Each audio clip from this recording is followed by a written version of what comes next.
Okay, so this is one of those tutorial things on WebAssign where they try to have you walk through it step by step. Okay, so based on what they wrote up here, they're saying, hey, we're trying to find the derivative of cotangent of x. We're not going to find the derivative yet because d over dx is still here on the outside. That means they're just taking this and rewriting it algebraically. The derivative of cotangent of x is the same thing as finding the derivative of cotangent x over sine of x. And the reason for that is because cotangent is cosine over sine. Okay, that's an old trig thing. The definition of cotangent is the same thing as saying cosine over sine. Okay, and so the next part, look, the d dx symbol is gone. So that means they're asking us to evaluate the derivative. And the structure they gave us looks like the quotient rule. It's the derivative of f times g, except g should be negative. That's weird.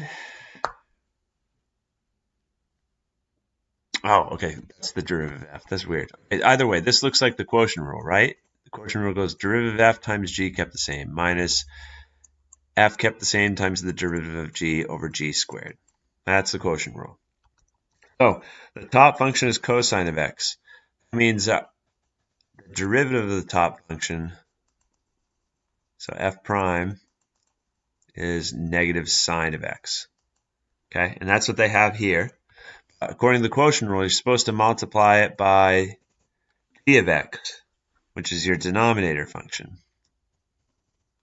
And while we're at it, this isn't part of what we need for this first blank, but we should also write out the derivative of g of x. Derivative of sine is cosine. Remember, the derivative of cosine is negative sine of x. Okay, so quotient rule says it's the derivative of the top function times the bottom function kept the same. This is the derivative of the top function, so that means they need sine of x to go here. Okay. That's why it's following the quotient rule. And then here's the minus part of the quotient rule. Then it's supposed to be the original top function times the derivative of the bottom function.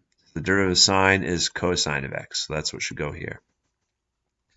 And then in the bottom of the quotient rule, it's always g squared. It's always the denominator function that's being squared, right? So it should be sine of x squared in the bottom. So x shouldn't be there. It should be sine squared of x, or you could write it like this. I'm not sure which way is easier to type.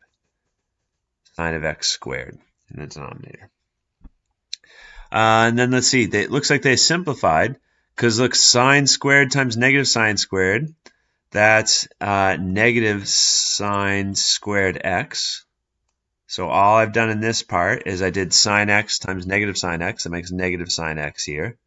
And then over here, cosine x times cosine x makes cosine squared x. And then down bottom, this hasn't changed. This is still sine squared x, or sine of x squared. They're both the same thing.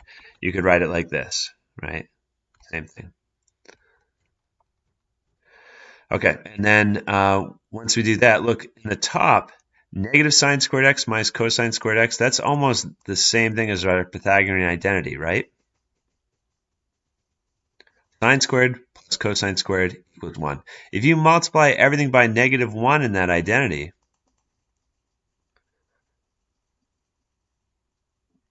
then we have something we can substitute. Negative sine squared minus cosine squared, that's negative 1. So that's how they got that for the top. Now in the bottom, we haven't done any simplifying. We've only changed the top, so the bottom is still sine squared x. And so negative 1 over sine squared x, that's the same thing as negative cosecant squared x, because 1 over sine is cosecant. So 1 over sine squared is cosecant squared.